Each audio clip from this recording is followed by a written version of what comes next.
What's going on, everybody? It's your boy Stas Sealy, back with another banging episode, man. Today's episode, we're gonna be talking about the ATF pistol brace rule that just got flushed down the toilet by the courts. That is today's episode.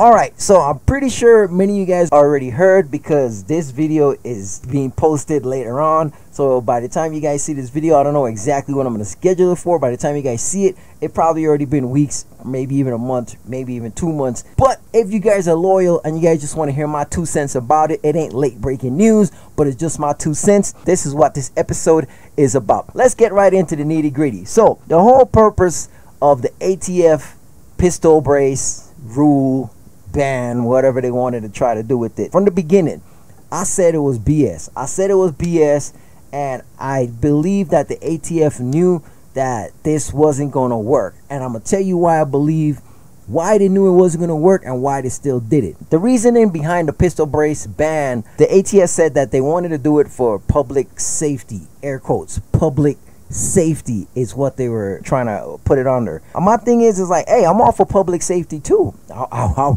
am for public safety. Let's get the public more safe. But banning pistol braces is not the way to make the public safe. What is this brace on any of my rifles or SBRs or any of my AR pistols? What is this gonna protect?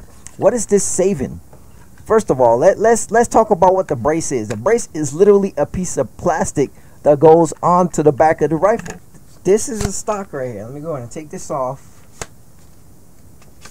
Take this off for you, right? So this is a stock. This stock goes on the back of this rifle. As you can see, there's a buffer tube.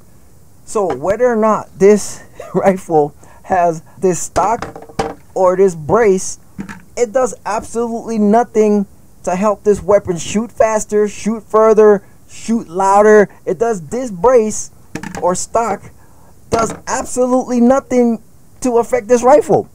A matter of fact, I don't even need a brace or I don't even need a stock to shoot this rifle. I can shoot this rifle just how it is. I can stick the buffer tube in my shoulder and shoot it just like that. It's going to be a little uncomfortable because, you know, it's a little, you know, kind of a sharp edge. It's going to be uncomfortable, but I can still shoot this accurately if I need to. Right off the top, I always said the ATF rulings on trying to ban pistol braces or trying to ban stocks or try to make this an SBR, because I put this, if I put this on here, it's a AR pistol, but if I take this off and put this stock on here, now it's an SBR. And people, what is the difference?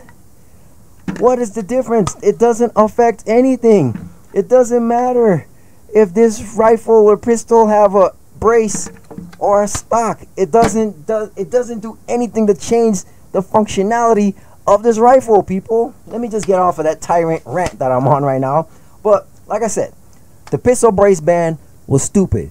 It doesn't matter if you have a pistol brace or it doesn't matter if you have a stock in your rifle. It doesn't affect anything. Let me put this back. Now that I'm done with that rant, it doesn't matter if you have a stock or a pistol brace on the back of your pistol or the back of your rifle. It doesn't matter if your rifle is 16 inches or 10 inches long. It doesn't matter because it's going to shoot the same. Yes, a longer barrel. And this is the thing. This is the crazy thing.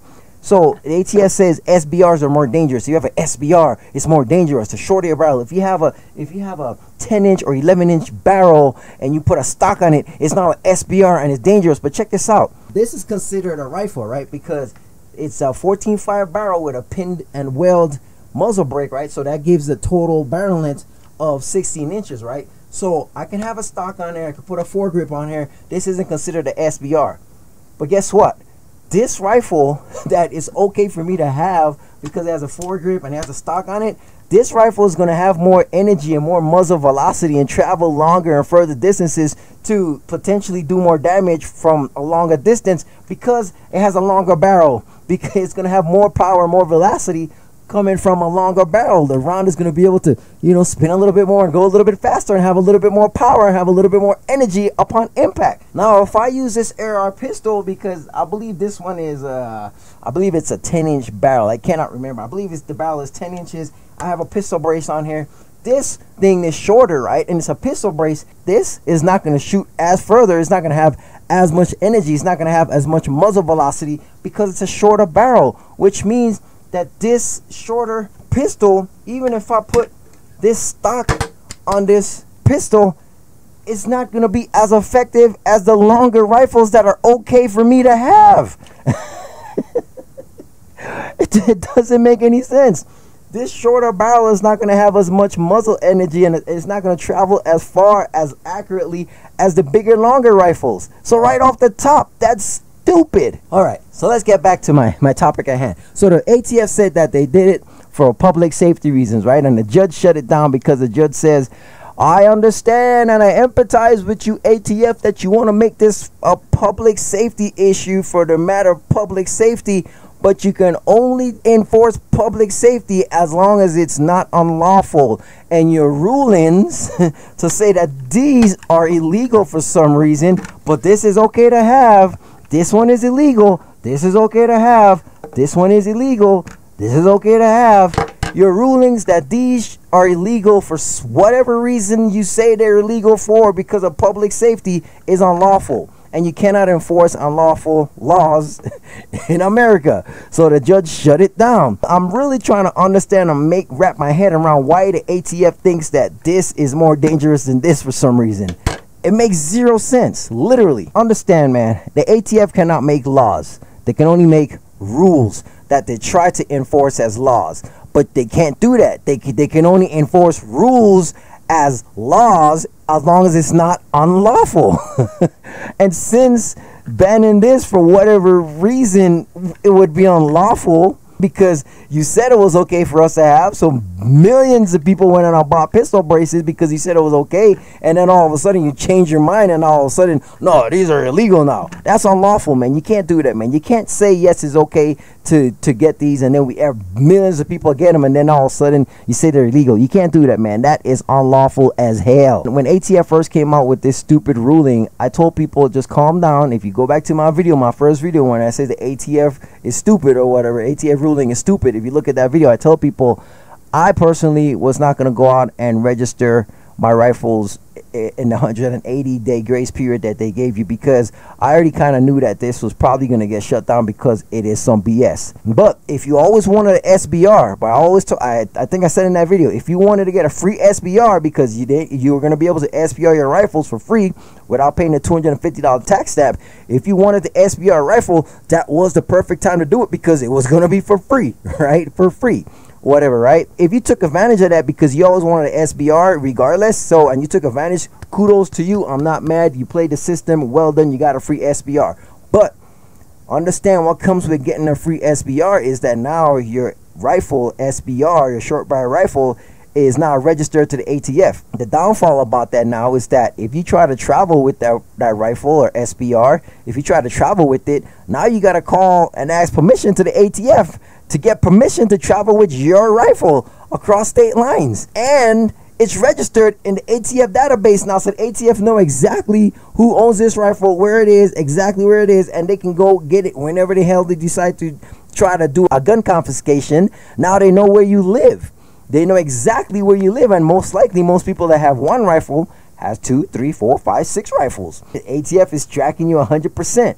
But anyways, I'm not going to get into that rabbit hole, but check this out, man. If you got a free SBR out of it and you always wanted an SBR, kudos to you. But if you did, and 255,000 people registered their guns with the ATF in that 180-day grace period, so you 255 people are now in the system, and the man knows exactly where your SBRs are. And like I said, if you always wanted an SBR, that's cool.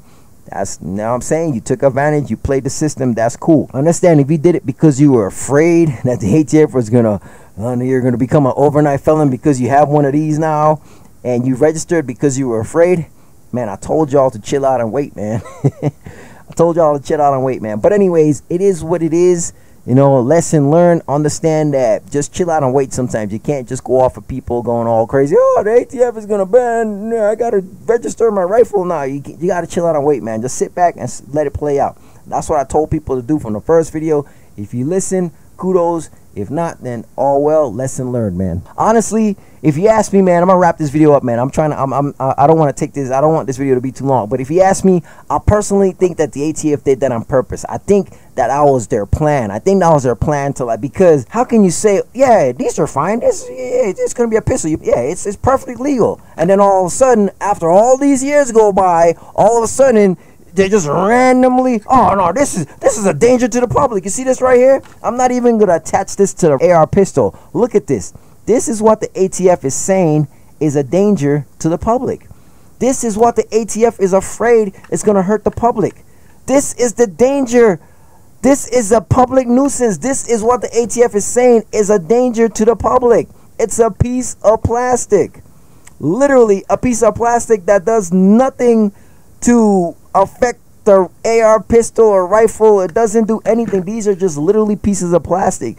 The only thing this does is make it a little bit more comfortable to shoot your AR-15 or AR rifles. Your AR, whether it's a pistol or a rifle, all these do. If you got a rifle and you stick this on there, all this does to the rifle is just makes it a little bit more comfortable to shoot, because you see how it's shaped. You see how it's shaped? It just makes it a little bit more comfortable to shoot. That's literally all this does. It literally makes your rifle or pistol a little bit more comfortable to shoot.